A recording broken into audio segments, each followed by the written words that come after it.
Hello, Jonats here and welcome to my vlog. Quick intro lang tayo. Ako nga pala ang founder, admin, creator, name it all you want, ng hashtag Pinoy Canada Forum, hashtag Pinoy Canada Caregiver, hashtag Pinoy Canada Student Pathway, Pinoy Canada BC, Vancouver, Edmonton, Toronto, and of course, ang hashtag Pinoy Canada Tambayan. At ako din ang admin ng Facebook page na Filipino Portal. Ako din ang editor ng PinoyCanada.com, pati na ang BecomingCanadian.ca na blog site. At bakit ko sinasabi to? Bakit nga ba? Ibig sabihin, sobrang busy ako nung mga panahon na yon or nung early days ng mga group na to. Hanggang sa paunti ng paunti hanggang nawalan na ako ng time. Kaya I felt super guilty sa mga hindi ko nare-replyan sa FB page at sa mga forums. Last time I checked, nasa 100,000 plus yung pending na hindi pa nababasa.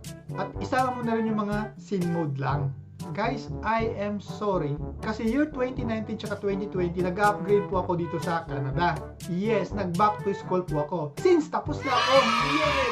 Let's rock and roll again! Balik Operation Forum tayo at balik Operation Q&A.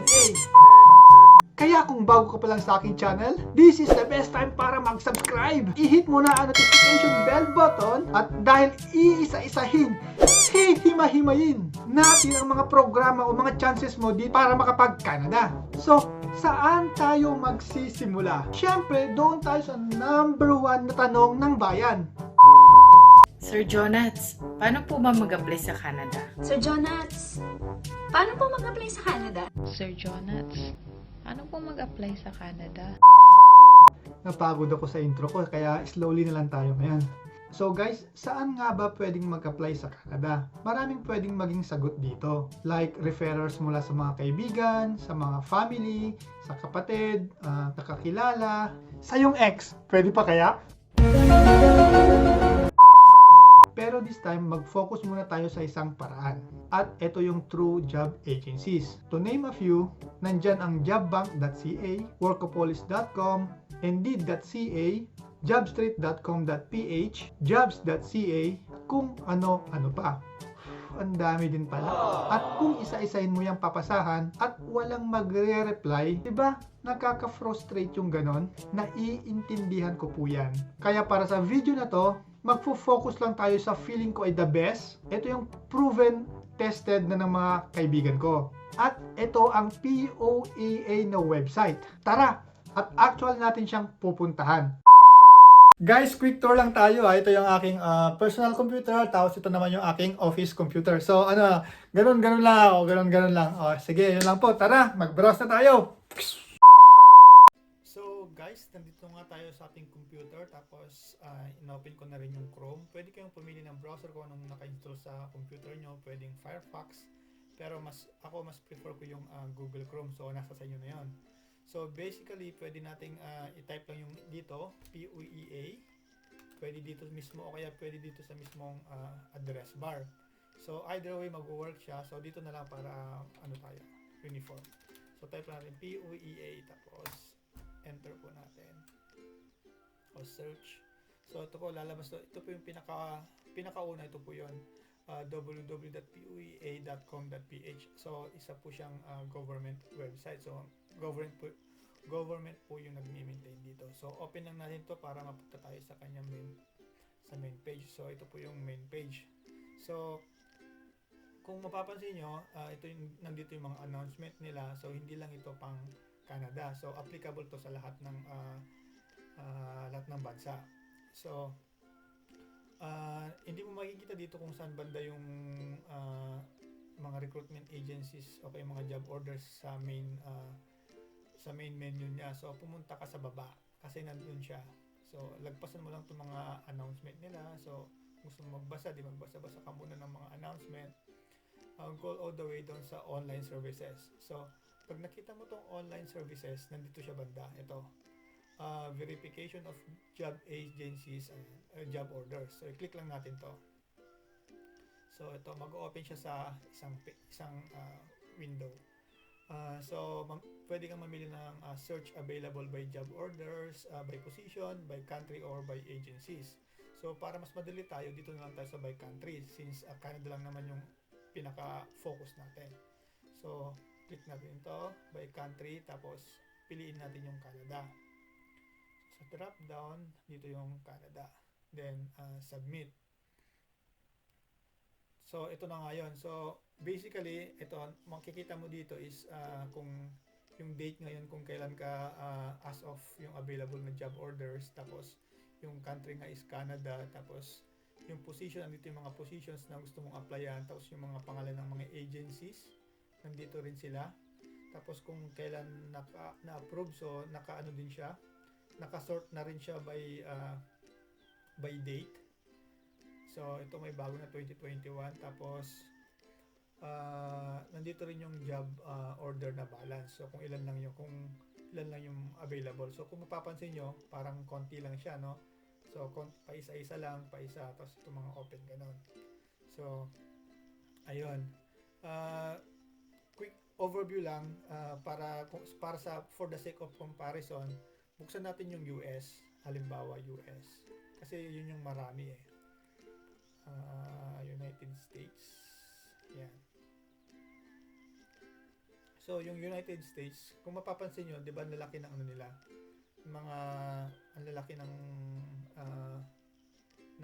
job order balance nila, 24, 29, 30, gano'n. Kasi, si US kasi, ina-allow na niya na ma-post dito kahit na kung ilan yung kailangan ng company. So, unlike dito sa Canada, sa Canada, pa isa-isa lang kunya. So, ito lang yung mga may approved na LMIA. So, kaya konti-konti lang siya. So, halimbawa is punta na lang tayo sa ano ba yung gusto nyong puntahan.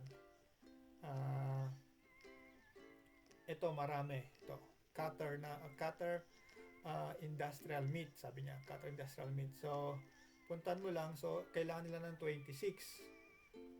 Ito sa American Canada Employment Philippines. So ito, marami na akong friends na galing dito sa American. So although lahat naman nang nandito is legit na, paano sa mako-contact? So i-copy lang natin siya o kaya ilista mo, isulat mo kung gusto mo. Tapos so guys, kung nahanap na natin yung pangalan ng agency, so titingnan naman natin kung paano natin sila mako-contact. So ganun pa rin, punta tayo sa baba, sa online services pa rin na menu. Tapos ito naman sa verification naman ng status ng recruitment agencies. So i-click lang natin yan, tapos type lang natin yung kahit na yung simula lang ng pangalan niya. So kunwari American, then hit. So ito natin siya, paano natin sila mako-contact. So mapapansin nyo, dalawa to, hindi itong mercantile, since American lang yung nilagay, sinearch natin kasi kaya lalabas din yung katulad niya. So ito forever ban, so hindi po to yung hinahanap natin. So ito po ito pangalawa. So kalagay dito yung address nila, so land-based lang po sila. Ito yung address nila sa may Galleria Corporate Center sa Ortigas. Ayan, kung kabisado nyo to, puntahan nyo, tapos tawagan nyo. Kung malayo naman kayo, pwede nyo naman i-check yung kanilang telephone number, subukan yung tumawag. Mag-drop din kayo ng message sa kanilang email address, since available yung email address nila. Available din yung kanilang website, so puntahan nyo din yung kanyang website para makita nyo yung mga ibang information, para i-verify nyo kung open pa yung position, kung may nakakuha na o kung ganon. Tapos ito, makikita nyo na yung license nila is valid pa naman hanggang 2022. So pagkakalam ko, nakita ko meron din silang Facebook page eh. So pwede nyo din yung puntahan yung mga yon. So ayun. So ayun, back to tayo sa Canada. So ganun lang, gaya din ng mga iba, i-sort nyo lang depende sa gusto nyong position. Ayan, hanapin nyo lang dito. Tapos tignan nyo din yung date, kung matagal na, most likely sarado na, pero there's no harm in trying na tawagin nyo sila kung open pa naman sila, 'di ba? Kung wala pa silang nakukuha. So ito po 'yon. Napapansin ko dito, karamihan dito yung supervisor na food service, mga meat cutter. Ganun po yung mga opening dito na yung ganun po yung mga klase ng mga opening dito. Karamihan. Yan. Ito, Magsaysay, marami din akong kaibigan dito na nag-apply sa Magsaysay. Yan po, ganun lang po yung pag-browse. Tapos ayun. good luck. Tapos kung kailangan nyo ng resume, may sample kaming resume, pwede nyo akong i-message o kaya mag-comment lang kayo sa aking YouTube, tapos magre-reply tayo doon. So guys, hanggang dito lang muna. Maraming salamat sa panonood at eto na ang simula ng ating mas mahaba pang pagsasama, paghahanap ng mga paraan para makapunta dito sa Canada. Sa susunod ay mas lalaliman pa natin yung pagse-search natin at gagawin natin siyang mas detailed. So guys, hanggang dito muna. See you next week.